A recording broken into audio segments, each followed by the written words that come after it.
directement enchaîner, étant donné l'heure sans transition, avec la nouvelle conférencière, puisqu'il s'agit de Roselyne Laloze, qui a un parcours des plus spécial, qui faisait partie de la grande équipe pluridisciplinaire dont j'ai déjà parlé dans ce congrès, de Robert Debré, avec notamment mon père, de nombreux autres praticiens, y compris professeurs de FES. Roselyne a un PhD en neurosciences, a eu une formation et a été kinée pendant de nombreuses années avant de devenir ostéopathe. Elle fait un travail extraordinaire et dirige la CEROP, la Société européenne de recherche en ostéopathie périnatale et pédiatrique. Elle va aujourd'hui nous présenter une conférence en ayant aussi parcouru une cinquantaine de kilomètres pour être dans les meilleures conditions possibles pour vous délivrer son message. Le sujet d'aujourd'hui sont les troubles de horizontalité du plan d'occlusion. Roselyne, je vous laisse activer votre caméra, votre micro. Le PowerPoint est déjà là, c'est parfait, on peut y aller. On se retrouve pour la séance de questions-réponses tout à l'heure.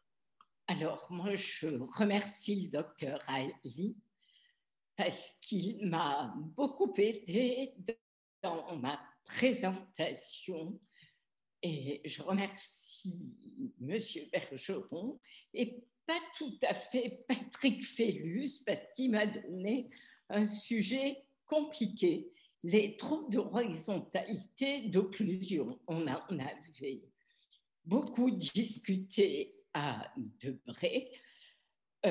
Ces troubles d'horizontalité, c'est pas facile de les démontrer. Donc, on va regarder un peu comment on les repère et tout au cours l'éthiopathogénie. Alors, si on reprend ce qu'a fait avec M. Coulis, M. Benasser, qui a parlé après l'harmonie faciale, je ne vais pas y passer beaucoup de temps. Est-ce que cette harmonie, est-ce que ce plan de symétrie faciale et signe de beauté peut être bien quand même quand on va voir le visage d'enfants ou de grands adolescents comme celui-ci. Vous voyez, il a 15 ans, il est envoyé par Karine Benyounès. Quand il est assis, il a une ligne bipupillaire droite, mais il a deux profils très, très différents. Une ligne de symétrie faciale qui n'est pas tout à fait droite, mais une orbite plus grande. Et dans l'enfance, tout bébé, à la naissance, il a eu un torticolis congénital et vous voyez ce que ça donne sur son visage. Alors, dans mon travail de thèse, on a mis au point un logiciel pour faire ces mesures faciales, à la fois des 3 étages que nous avons publié avec François Jouan en 2020 et aussi de symétrie.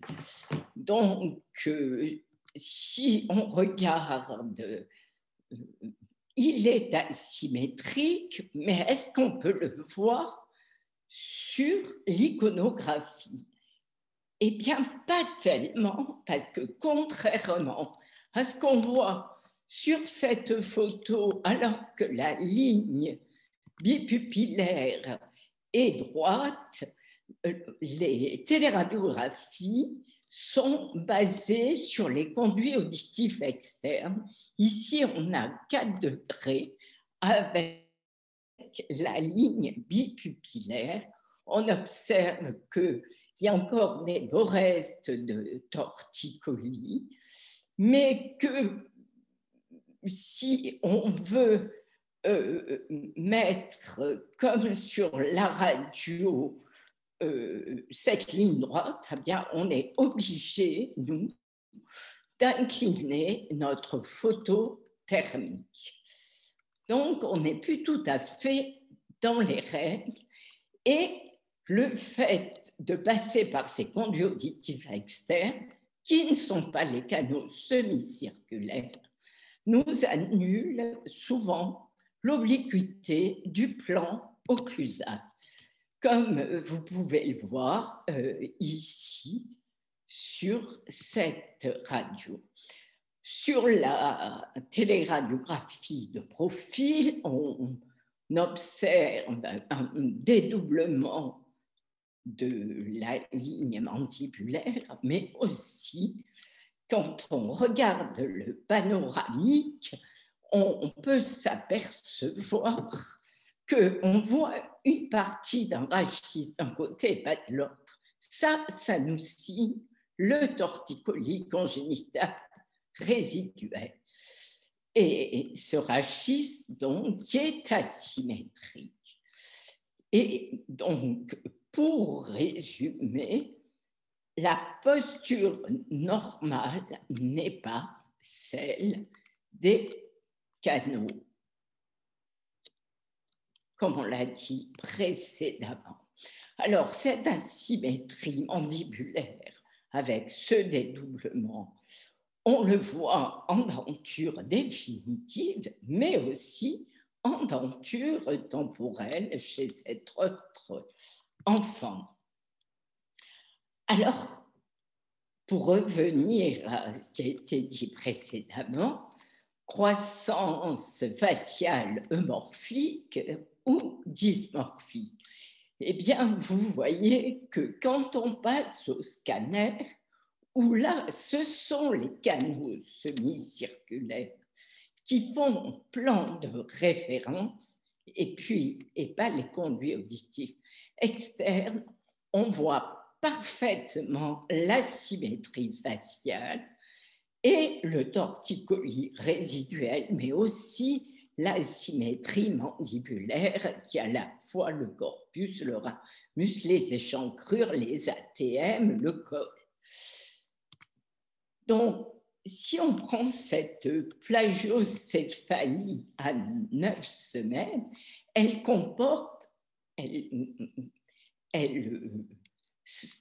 intéresse l'ensemble du crâne, pas que la face, mais absolument la voûte, la face, la base crânienne. Et comme l'a très bien dit le docteur Haïm, c'est l'Académie américaine en 1995 pour la prévention de la mort inopinée du nourrisson. Et on revient à cette asymétrie à 9 semaines, mais on ne peut que tendre vers une croissance faciale asymétrique, à la fois de la mandibule, mais aussi des maxillaires, des malaires, des orbites. Si on s'intéresse plus spécifiquement à la mandibule, on s'aperçoit que tout est dissymétrique et on le voit ici, les deux corpus, les ramus, le col, les ATM. Prochaine source de subluxation, nous avions avec Patrick Vellus à Robert-Debré une jeune fille qui présentait exactement les mêmes signes. Nous avions exactement le même scanner et qui avait une luxation à 14 ans déjà des ATM. Alors, juste pour montrer que ce n'est pas forcément une fatalité et qu'une prise en charge ostéopathique peut grandement améliorer tous les plans de l'espace. C'est un article que nous avions fait à Robert-Debré avec Monique Elmaleh, qui est la radiologue, Céline Nasser, Patrick Vellus, et Séverine Lambert, qui a repris ma place à l'époque. Vous voyez qu'à 26 mois, on a pu, la correction est presque parfaite. Alors, dans la littérature, on l'a déjà évoqué, cette plagiocéphalie positionnelle, elle a été induite pour la protection de la mort inopinée Argentat s'en inquiète dès 1998. En France, dès 2003, l'équipe de Captier à Montpellier commence à parler de prévention. La CEROP, nous mettons en place dès 2007 des conseils aux parents. En 2019, il y a un papier de Dirocco qui montre que les plagiocéphalies sévères ont de grandes répercussions sur la croissance crânio-faciale, et l'HAS ne s'intéresse à cette prévention, malheureusement, qu'en 2020, nous y avons participé. Alors, comment ces troubles d'horizontalité du plan d'occlusion, ils sont très flagrants dans les grosses dysmorphies syndromiques, comme la microsomie hémifaciale. On le voit bien, mais pour la mettre en valeur, un abaisse-langue est très utile. Vous voyez cette petite fille que nous avons prise en post-opératoire à 6 ans et que sans ODF précoce, elle s'est améliorée, et à 10 ans, l'amélioration est plus que acceptable. Roselyne, excusez-moi, je me permets, est-ce que vous voulez qu'on fasse le sondage, la petite question que vous avez à poser à l'audience maintenant? Oui, c'était à l'avant. Ouais. Allez-y.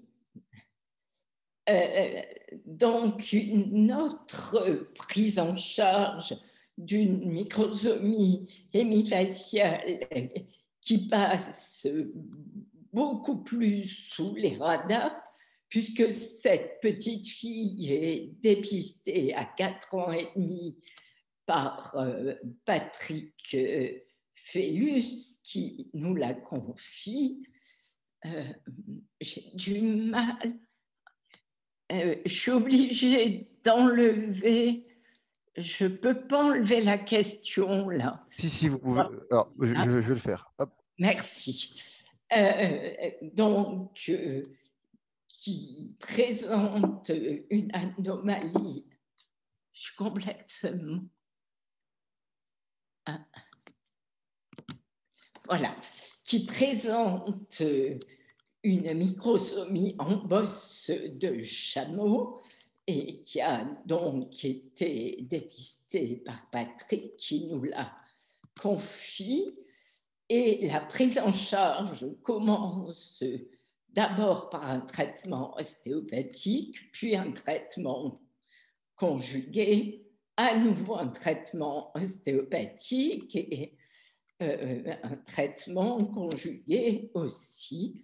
Alors, vous voyez l'ouverture buccale. Merci. Et cette ouverture, je suis bloquée là. Voilà. Voilà l'évolution de la symétrie faciale totale telle qu'on l'a analysée pour ma thèse avec le logiciel FACE. Vous voyez que la symétrie devient très acceptable. Je vais vous mettre les films au fur et à mesure de l'ouverture buccale, et vous voyez à droite les surfaces crânio, les surfaces faciales qui retournent en symétrie vers le 1. Alors, les troubles du plan d'occlusalité, mais non syndromiques, Merci à Michael Lacroix qui nous a confié, parce que les parents déménageaient cet enfant avec, comme vous pouvez le voir, une obliquité du plan occlusal important, deux profils strictement différents. Et c'est vraiment le scanner qu'on a vu tout à l'heure qui nous montre la vraie asymétrie faciale. Il avait un torticolis, il l'a gardé en partie, ça se voit bien, et nous l'avons donc pris en charge à partir de, je crois, 6 ans et demi. Voilà l'appareil, vous voyez que le palais est très, très asymétrique aussi au départ. Voilà l'évolution de la face et l'articulé dentaire avec notre prise en charge couplée à Robert Debré, ODF, ostéopathie. Et puis, il a déménagé, c'est Bernard Duterrage qui l'a pris. Malheureusement, le travail ostéopathique n'a pas continué et on voit que la symétrie faciale est restée telle qu'elle était et même c'est un peu majoré et c'est dommage qu'on n'ait pas continué traitement facial. Un dernier petit cas clinique, un petit garçon avec une asymétrie suite à un accouchement dystocique, c'est pourtant un petit poids, mais c'est une extraction par spatule très complexe alors que la maman a une taille tout à fait normale, mais pour des anomalies du rythme cardiaque à moins 80 battements par minute. Il y a une fracture du pariétal et il va être transporté en neurochirurgie. Le scanner vous montre la symétrie faciale telle que nous l'avons analysée avec FACE. Alors, la première consultation est post-op et vous voyez cette ouverture complètement asymétrique. Là, voilà, en fin de consultation, d'abord, il est beaucoup plus calme, beaucoup moins agité, mais toujours éveillé. On n'endort pas les enfants. Et on a obtenu déjà une symétrie d'ouverture qui est très acceptable. L'évolution, vous voyez que l'évolution de la face s'est grandement améliorée. La bouche est ouverte, c'est une photo parentale, mais en cabinet, il a la bouche fermée, il respire par le nez. Je précise. Et on a un développement harmonieux de la face, de l'étage moyen, du plancher des fosses nasales. Et voilà un tout petit peu l'évolution à nouveau en statistique par rapport à une cohorte normale de cet enfant, de la face de cet enfant. Alors, comme plan de traitement, vous l'avez compris, c'est très précocement, très tôt, ça peut être à la maternité. Ce que je voulais souligner, c'est qu'un signe n'a pas une seule origine. Il y a une plurifactorialité, il n'y a pas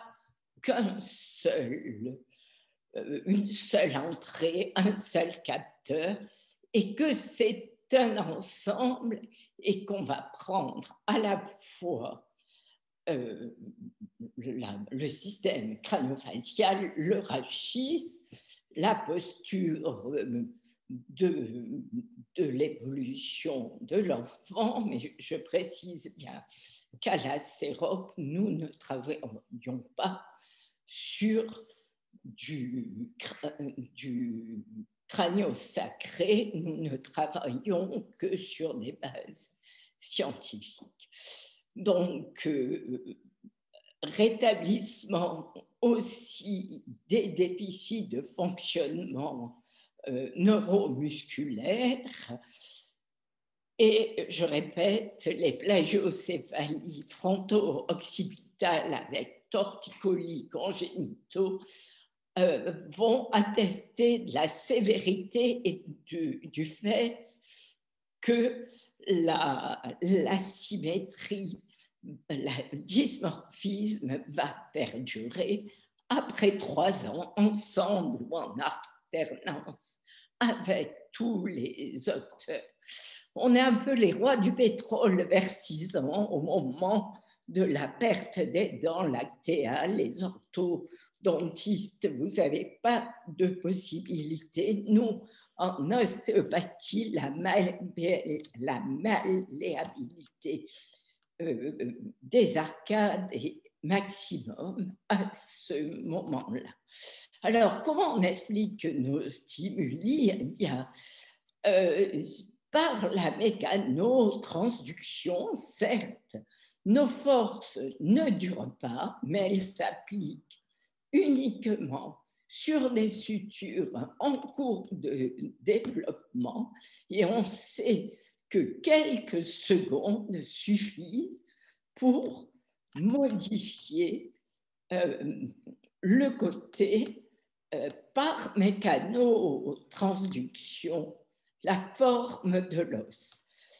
Alors, je répondrai que oui, la mécanotransduction est notre mode d'action, et on voit que l'interaction mécanique des cellules avec leur environnement joue un rôle primordial dans le développement normal et le fonctionnement normal, et certains fonctionnements pathologiques. Pour résumer tout cela, vraisemblablement à l'échelle macroscopique, cette mécanotransduction participe au soutien des forces induites par la contraction des muscles, par le courant sanguin, à la rigidité globale tissulaire et à l'évolution des tissus en cours de développement. Et nous évoluons, et je remercie Patrick Fellus d'avoir commencé hier par l'épigénétique, parce qu'il est pour nous évident, et c'est les conclusions de ma thèse, que notre action, excusez-moi, j'avais mis mon... que cette action mécano-transductrice a une modulation épigénétique et que toute action mécanique a des conséquences sur l'état tissulaire. Notre pratique semble rentrer dans ce cadre interprétatif. Voilà. Je vous remercie de votre attention. J'ai mis 22 minutes. Pile poil dans les temps, et c'est magnifique. Comme ça, on n'a pas plus de retard. Merci beaucoup, Roselyne. On va en profiter pour prendre donc, du coup, quelques questions, notamment celles qu'on n'avait pas pu prendre avant. À partir de quel âge est-ce que les ostéopathes peuvent intervenir? Est-ce qu'elles peuvent intervenir dès la naissance et en relation avec les pédiatres? Moi, j'aimerais quand même faire... un point, pas tous les ostéopathes sont spécialisés en pédiatrie. Et je tiens vraiment à ce côté spécialisé parce que ce n'est pas tous les médecins qui m'ont précédé, tous les pédiatres qui ne diront pas que l'anatomie, la physiologie et la pathologie est strictement différente et qu'on ne peut pas prendre en charge un enfant si on n'a pas un bagage pédiatrique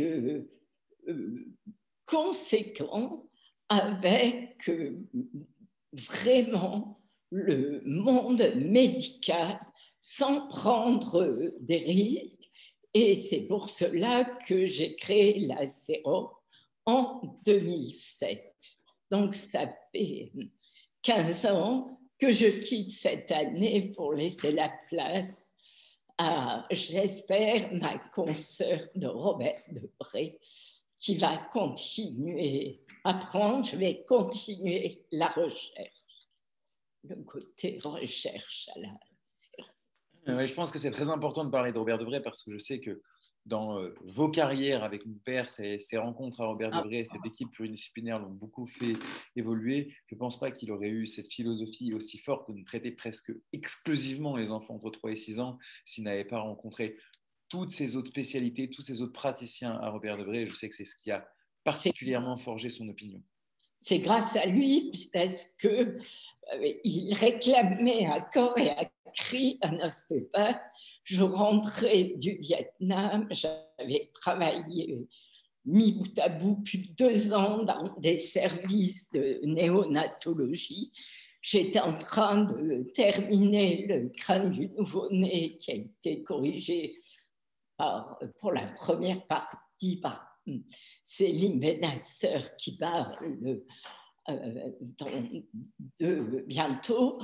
Et c'était une grande rencontre, y compris au Vietnam, puisque les conseils aux parents que nous avons écrits en 2007 ont été écrits avec un orthopédiste que j'ai rencontré en 1998 à Robert Debré, Pascal Joanneau.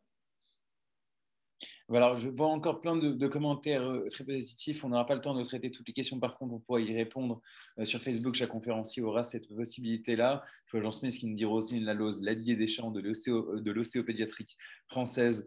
Merci madame. C'est vrai, eh bien Roselyne, on vous souhaite d'être championne d'Europe à l'issue de la fin de l'été.